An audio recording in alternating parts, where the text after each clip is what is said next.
Hey, Linda here, coming to you today from my little slice of paradise. I wanted to give you some tips on how to get your buyer's contract accepted. So we know the market is very competitive right now, and it doesn't always come down to the top line dollar amount on a contract in order to get your buyer's contract accepted. So I wanted to give you a few tips on things that you can do. First of all, make sure that you have a pre-approval letter for your buyer. You will not even get your offer looked at without a pre-approval letter. So I know this can be a touchy subject with some buyers because they want to go out and of course they don't find that perfect home until they do, and it's a Sunday night and they don't have a pre-approval letter. So that's where having a really solid relationship with a trusted local lender is important, because I have been able to get some of my buyers pre-approval letters at very, very odd times and in odd circumstances because of the proven relationships that I have grown. So that pre-approval letter is very, very important. And you want it to be from someone whom the seller's agent or the listing agent is going to be able to make a phone call to and get in touch with. Secondly, call the listing agent. See if they have any information that they're going to give you. You know, there's different things that drive the sellers. They may need more time for a closing. They may want a quick close. They may be absolutely against paying seller concessions. They might be okay with it. Have a conversation with the seller's agent. Let them know that you're looking to put an offer in. See if there's other offers that are in already or not. Maybe they're already calling for a highest and best, and so your buyer knows there's not going to be too much negotiation here, or maybe they haven't received any offers yet and you might have a leg up. The next thing that you want to do is when you complete your contract, you want to make sure it's complete and timely. So you want to make sure that you have every little blank filled in. You want to have the title company filled in. If the seller's agent hasn't provided that to you and you're in a state where the seller chooses, make sure that you have that completed.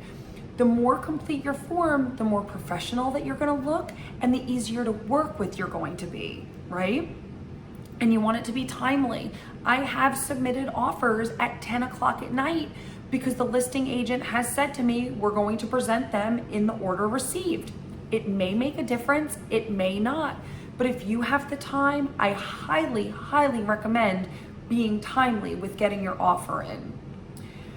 Terms on the inspection period. So again, every state is a little bit different. I'm here in Florida, but in the inspection period, the average is typically 7 to 15 days to ask for an inspection period. When we're trying to be incredibly competitive, again, it's important to have a local inspector that you know, like, and trust, because they're going to squeeze you and your buyer in before someone else. So if you do a 5-day inspection period and you're going to be more competitive with your offer, that might make your offer more likely to get accepted as opposed to someone that wants a 15-day inspection period. Closing date. So we know that FHA and VA typically ask for about 45 days to close. Conventional is about 30. Obviously, cash is less. Talk to your lender about how quickly you can close. If that is important to the seller, that's something you need to have that conversation with your lender about. Did your buyer get all of their needed documents to start the underwriting process, or was it just a high-level pre-approval? The closing date could really, the seller might want it to be further out. So if that's the case and that's okay with your buyer, again, no need to rush. So this is where that communication is key in having those conversations. The next thing is concessions. Does the seller want to take the fridge with them? If that's cool with you, then that's great. If that's a point of contention and you don't think you're going to be able to get a fridge, maybe you need to consider that. Does your buyer need closing costs? Make sure that you and your lender have a conversation in regards to what that closing cost requirement is going to be, because you don't want to go back once your contract is accepted and change that. Does your buyer have to sell a home in order to buy a home? All of these things need to be laid out in a very clean, concise, and clear manner for the listing agent to be able to present to the seller. And lastly, a personal letter. Now, in all transparency, I've had this work for me with buyers where they have sent in a personal letter with a picture and a note about how much they loved the home, and it has absolutely made a difference. I have also seen it backfire. If your seller's an investor, they just might not even look at that. They're only looking at the dollars and cents.